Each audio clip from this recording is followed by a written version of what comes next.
Assalamualaikum warahmatullahi wabarakatuh. Siswa-siswi SMA dan SMK secara umum di mana saja kalian berada. Secara khusus SMA Islam Terpadu Ulul Albab Batam kelas 10. Bertemu kembali dengan saya Ustaz Mukhlis Dendros dalam penyampaian materi pendidikan agama Islam. Masih dalam bab pertama tentang persaudaraan. Agar lebih bermanfaat, maka kalian semua mendengarkan ulasan ini, pembahasan ini sampai tuntas. Pertama sekali kita sanjungkan puja dan puji kehadapan Allah.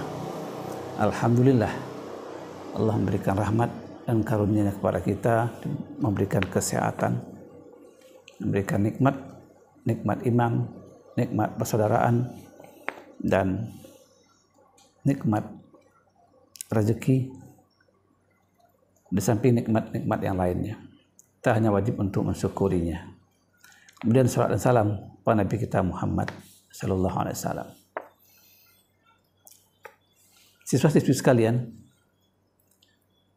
membicarakan tentang persaudaraan, maka ayat yang terkenal dan sering dibaca yaitu surat Al-Hujurat ayat 10. Maka ini kalian tulis di buku tulis dengan artinya sekaligus, lalu membacanya berulang-ulang, kemudian usahakan untuk menghafalnya, karena cuma satu ayat, insya Allah mudah untuk dihafal. Yang diawali dengan kalimat innamal mu'minuna ikhwatum fa aslihu baina akhwaikum. Sesungguhnya orang-orang beriman itu bersaudara. Karena itu damaikanlah antara kedua saudaramu. Sampai akhir ayat. Seorang mukmin itu dia bersaudara. Sehingga harus memupuk persaudaraan itu dengan sebaik-baiknya. Persaudaraan itu dalam Islam disebut dengan ukhuwah. Ukhuwah itu bermacam-macam.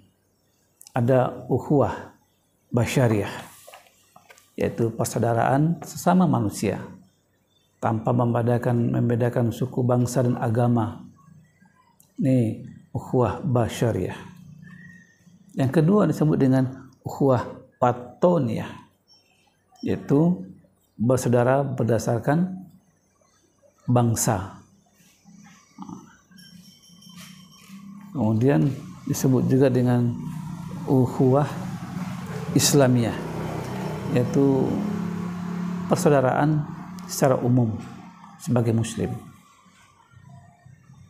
Karena level Islam itu bertingkat-tingkat, ada namanya level mukmin atau orang beriman. Maka ini level yang bagus sekali yang terkandung dalam surat Al-Hujurat ayat 10 ini, yaitu ukhuwah Islamiyah yang sekaligus juga ukhuwah imaniyah, yaitu persaudaraan sesama muslim dan juga persaudaraan sesama orang-orang yang beriman. Rasulullah SAW dan para sahabat ketika hijrah dari Mekah ke Madinah, Mekah adalah disebut dengan kaum muhajirin yang datang dari Mekah menuju Madinah. Siapapun juga mereka disebut dengan kaum muhajirin, orang-orang yang hijrah. Sedangkan yang menunggu di Madinah kaum Ansor, orang-orang yang tinggal di Madinah dan yang menolong kaum muhajirin. Konsep pertama yang dilakukan oleh Rasulullah gerakan pertama yang dilakukan oleh Rasulullah, ya, bertemunya Muhajirin dan Ansar adalah mempersaudarakan mereka. Ya, mempersaudarakan antara Muhajirin dan Ansar. Nah, dalam masa itulah ada beberapa sahabat yang dipersaudarakan dengan lebih erat lagi. Seperti Rasulullah ketika itu dipersaudarakan dengan Ali bin Abi Thalib. Dan memang sejak dari Mekah bersama dengan beliau. Hamzah dipersaudarakan dengan Zaid bin Harithah. Abu Bakar dipersaudarakan dengan Kharijah bin Zaid. Begitu juga sahabat yang bernama Abdurrahman bin Auf dipersaudarakan dengan Sa'ad bin Rabi.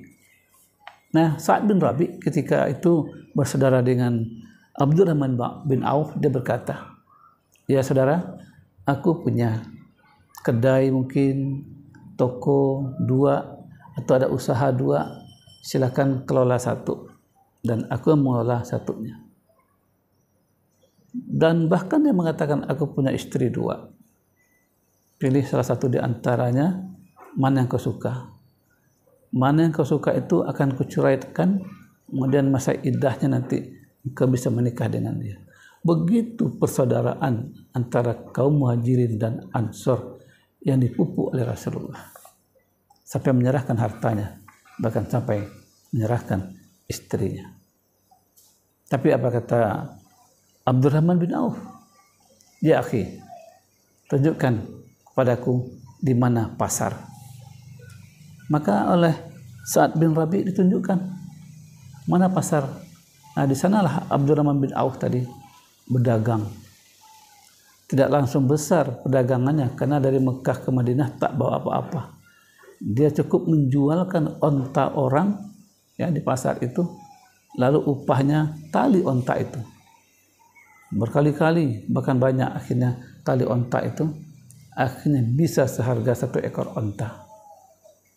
Akhirnya dia jual beli onta, dan dalam waktu singkat Abdurrahman bin Auf menjadi orang kaya.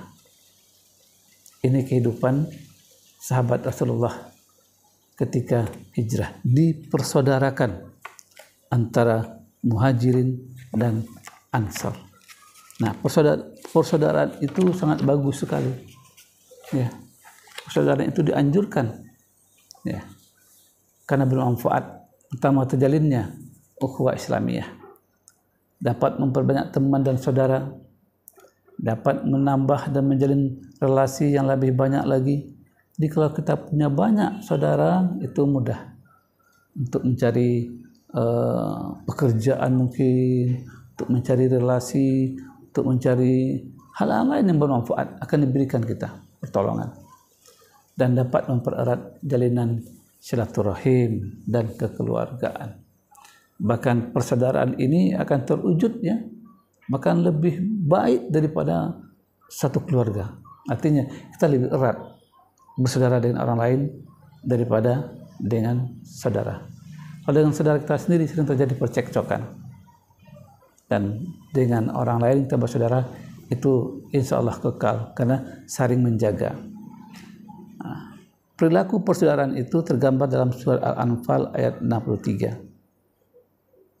Bahwasanya bersaudara itu bukan karena harta, bukan karena suku bangsa, ya. Karena kalau kita menyatukan diri dengan perasaan suku bangsa, ini juga sulit. Karena persaudaraan itu tergantung hati. Sebagaimana Allah berfirman dalam ayat ini, "Wallafa baina qulubihim law anfaqta ma fil ardi jami'a ma allafta baina qulubihim walakinnallaha allafa bainahum innahu azizun hakim." Dia Allah yang mempersatukan hati mereka, yaitu orang yang beriman. Walaupun kamu, kata Allah, menginfakkan semua kekayaan yang berada di bumi, niscaya kamu tidak dapat mempersatukan hati mereka. Tapi Allah lah telah mempersatukan hati mereka. Sungguh Allah Maha Perkasa, Maha Bijaksana. Jadi persaudaraan itu kita hanya berikhtiar, ya.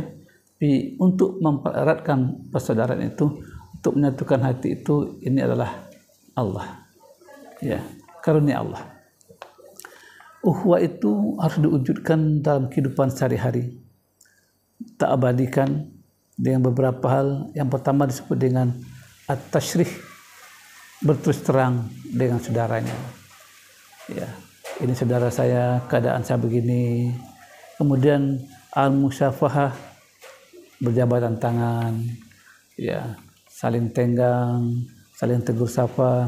Paling tidak ada 3 persyaratan untuk akan terwujud.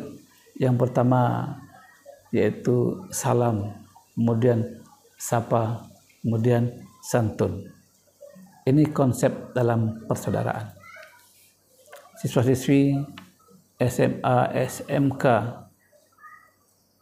kelas 10, ini konsep persaudaraan yang dapat disampaikan agar channel pembelajaran ini tetap mendapat dukungan. Maka tolong di share, like, dan subscribe, karena ini untuk kepentingan pendidikan. Dan juga berharap mudah-mudahan materi ini dapat kalian pahami dengan baik. Dan jangan lupa, selain mendengarkan pemaparan materi ini, maka baca pula buku-buku yang berkaitan dengan pendidikan agama Islam kelas 10. Demikian.